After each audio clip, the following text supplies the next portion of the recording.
4,000 meters up, a herd of blue sheep is feeding on a frozen slope in the Himalaya. Nothing is running, nothing has made a sound. 40 meters above them, behind a spine of gray rock, an animal has not moved for 2 hours. It has been in position since before first light. The sheep are watching the valley below them. Every set of eyes is pointed away from the thing that is hunting them. That is not luck. It will not charge yet. It is waiting for one animal to take a single step onto the wrong ledge. It can wait all morning. This is a snow leopard, Panthera untia, the hardest large predator on Earth to photograph, and one of the least understood animals of its size. What happens in the next minute is not a race. The outcome was largely decided hours ago, when this cat chose this rock. Speed is the least of it, because a snow leopard does not hunt with speed. It hunts with terrain, with light, and with an accountant's patience. Most of its attempts still fail. On a mountain, failure is expensive. A bad landing can break a leg, and a broken leg on this ground is fatal. There is no pack to feed it. So an animal that fails this often, in the coldest and emptiest place it could have chosen, should be starving. It is not. That gap is the whole story. The answer is not in the chase at all. It is in what this animal does in the days after one. That is where it actually lives. The snow leopard's range runs from Afghanistan to southern Siberia, across 12 countries and the highest mountain systems on the planet. Almost none of it is easy ground. Most live between 3,000 and 4,500 meters. In parts of Mongolia and Russia they come lower. Thin air, bare rock, very little to eat. Cover here is not vegetation, it is geology. Boulders, gullies, cliff bands, and the shadow line under a ridge. The animal is shaped by that. Its body is not built like a leopard's. The forelimbs are short and heavy, the hind legs long, the chest deep. It is a machine for steep ground. How many are left is genuinely unclear. Published estimates put the wild population somewhere between 4,000 and 6,500 animals. Nobody can be more precise. That number covers 12 countries and terrain where surveying a single valley can take an entire season. It is an estimate, not a count. That uncertainty is not laziness. It is a direct measurement of how completely this animal disappears from us. The reasons are physical, and they start with the coat. Smoke gray, pale gold in summer light, broken by dark rosettes with hollow centers. Against lichen and shattered shale, the outline stops existing at 100 meters. The fur is among the thickest of any cat, deep at the base and dense across the belly. It holds heat and air that falls far below freezing. The nasal cavity is unusually large. Freezing air is warmed inside the skull before it ever reaches the lungs. At this altitude, every breath is expensive. The paws are wide and furred underneath. They spread its weight across snow, and they land almost without sound. Prey that hears nothing, has nothing to react to. And then the tail. Almost a meter long, thick as a forearm, heavier than it looks. It is not decoration, and we will come back to it. Its main prey are blue sheep and Siberian ibex. Both outweigh it, both climb better than it does, and both usually stand where it cannot follow at speed. A large male blue sheep can weigh half again as much as the cat hunting it. Its horns are heavy, and it knows how to use them on a ledge. Their eyes sit high on the sides of the skull. They cover almost the whole horizon without turning their heads. Very little approaches a herd unseen. They graze in groups, so there are always heads up. They keep the cliff behind them, not the valley. The escape route is always uphill. Their defense is simple and extremely good. Climb into ground so steep that nothing heavy can follow them. Against wolves, it works almost every time. Against dogs, it works. Against a predator coming from below, it works.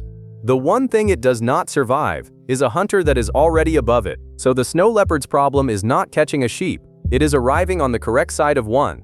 Everything it does is arranged around that sentence. A hunt starts long before there is any prey in it.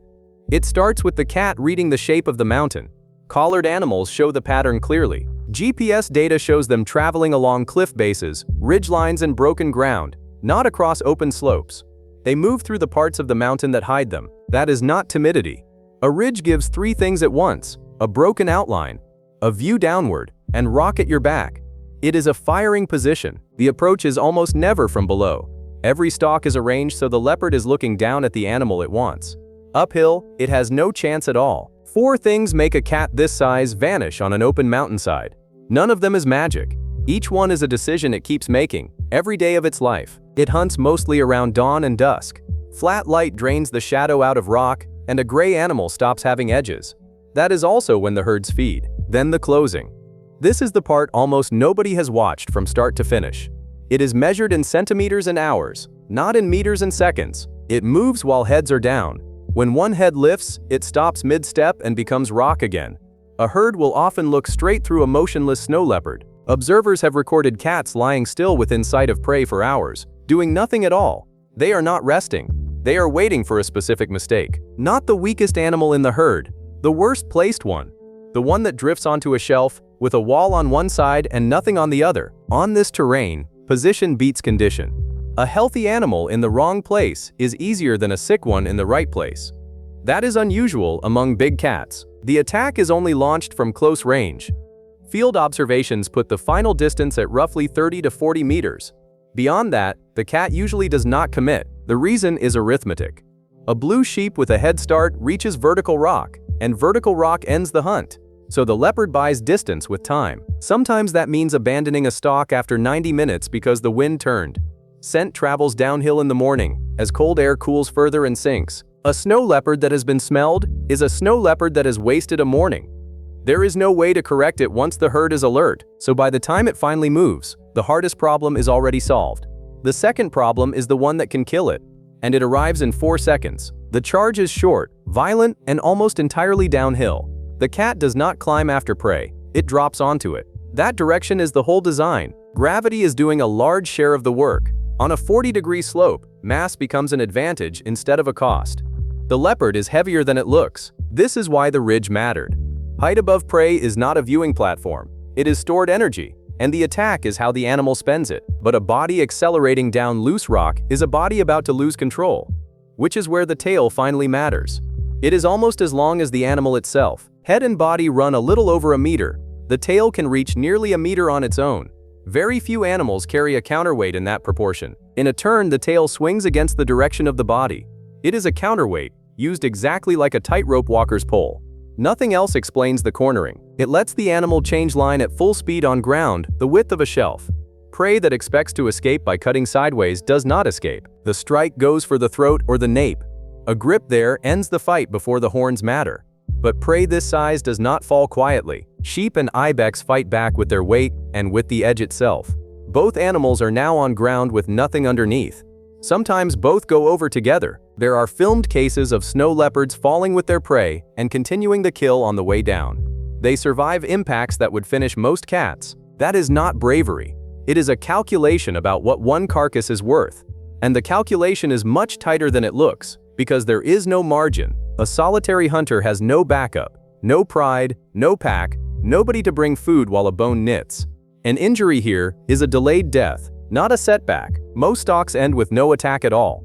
The cat closes, reads the ground, decides the numbers are wrong, and withdraws.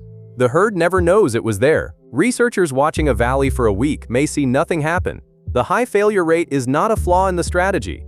It is the strategy. Each abandoned hunt costs a few hundred calories. One bad landing costs the animal everything it will ever eat. So it declines, again and again, which returns us to the problem we started with. If it refuses this often, and fails this often, how is one success ever enough to live on? The prey are not passive in this. Blue sheep have an answer of their own, and it is unnervingly precise. When they locate a stalking cat, many herds do not run. They turn and stare at it. They hold still, and they keep it in sight. Being watched is the one thing this predator cannot work with. A snow leopard that has been located will usually stand up and walk away. There is no point spending a day on a hunt that has already finished. So the only dangerous snow leopard is the one that has not been found. Its whole threat is made of concealment, and concealment is fragile. One glance ends it. Two species, locked into the same problem from opposite ends. One must not be seen. One must see everything. Every generation sharpens both sides a little further, and both are standing on the third participant in this, the mountain itself. Snow slabs, loose scree, thin ice over rock. It removes animals without preference. Ledges end. Slabs release. A route that held last week does not hold this morning. Neither species gets a warning, and neither gets a second attempt. Winter narrows everything. Grazing shrinks to wind-scoured slopes where the snow is thin enough to dig through. There are only a few of them in any valley. The sheep have to go where the food is uncovered. The leopard already knows exactly where that is. It does not need to search. It needs to be early. That is the trap.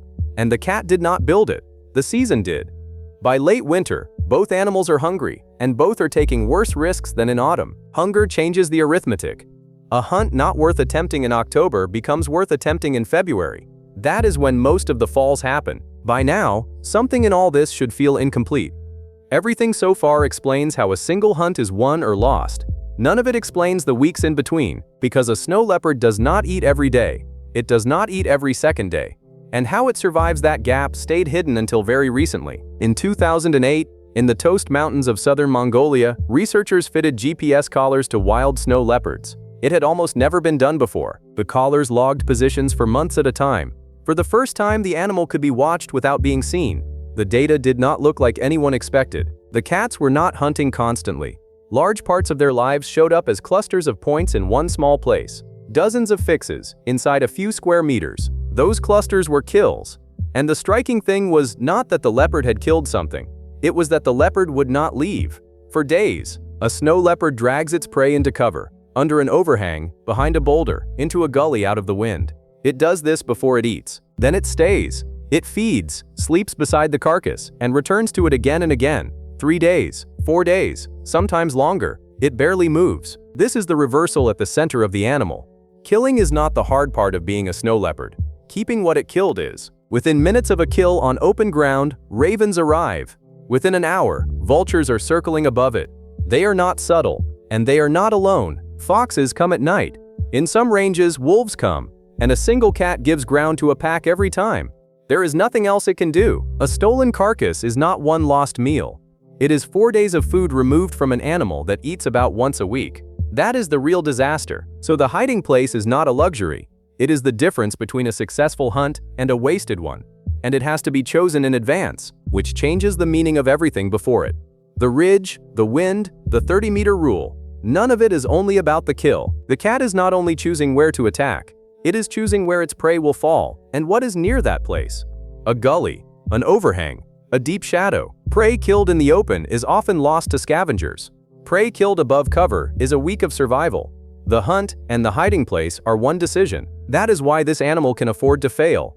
It is not gambling on catching something today. It is gambling on keeping something for a week. Now the numbers work. One adult blue sheep is not a meal for a 50-kilo cat. It is most of a week. That changes what success has to mean. Collar studies suggest a snow leopard makes a large kill roughly once every 8 to 10 days. Not once a day, not even twice a week. So it can abandon 20 stalks and fail 9 attacks and still be perfectly solvent.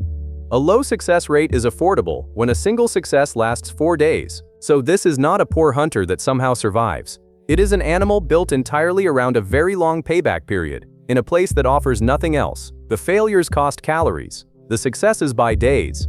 Everything about the body serves that exchange rate. The patience is not temperament. It is accounting. It also explains the second mystery, why we know so little about a predator this large. For most of the last century, we barely knew where it was, because it spends most of its life motionless, under rock, beside something it has already killed. Collar data put the average stay at a kill near 3 to 4 days. It also does not roar. Its throat is not built for it. It hisses, it yowls, and it makes a soft puffing sound instead. Nothing carries. It leaves almost no tracks on bare rock. It avoids roads, villages, and open valleys as routine. An animal like that can be common and still be invisible. The first photographs of a wild snow leopard were taken in 1971 in northern Pakistan. The biologist George Schaller spent weeks in the range for a handful of frames. For most of the 20th century, that was close to the entire visual record. A few images of an animal nobody could count. In mountains nobody could survey. Camera traps changed that in the 2000s. Then collars. Then long-term field studies in Mongolia, India, and Kyrgyzstan. The ghost turned out to have a routine. It was never supernatural. It was a gray animal on gray rock, moving at the 2 hours of the day when we see worst, in places we rarely go. And the blue sheep on the slope from the beginning? Most mornings, nothing happens to them at all. The herd feeds, watches the ridge, and moves on. The cat above them stands up at some point and walks away hungry. That is the normal outcome, repeated across most of a life spent in these mountains. 1971, the first photographs. 2008, the first GPS collars.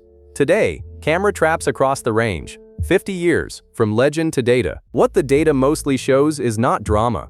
It is an animal lying beside a carcass for days, then walking for weeks to find the next one. 1 good week in 10. That is the whole margin this predator lives on. It has been enough for a very long time. It may not stay enough. What is changing now is not the hunting. It is the mountain the hunting depends on. Warming is pushing grazing higher, and livestock is following it up. Domestic goats and sheep now graze ground that once held only wild herds. For a hungry leopard in February, they are the easier animal by a wide margin. But a cat that kills livestock is a cat that can be found.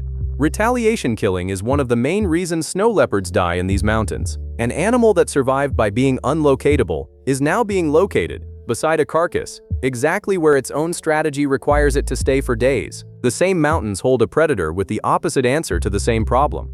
The Himalayan wolf hunts in daylight, in the open, and never hides at all.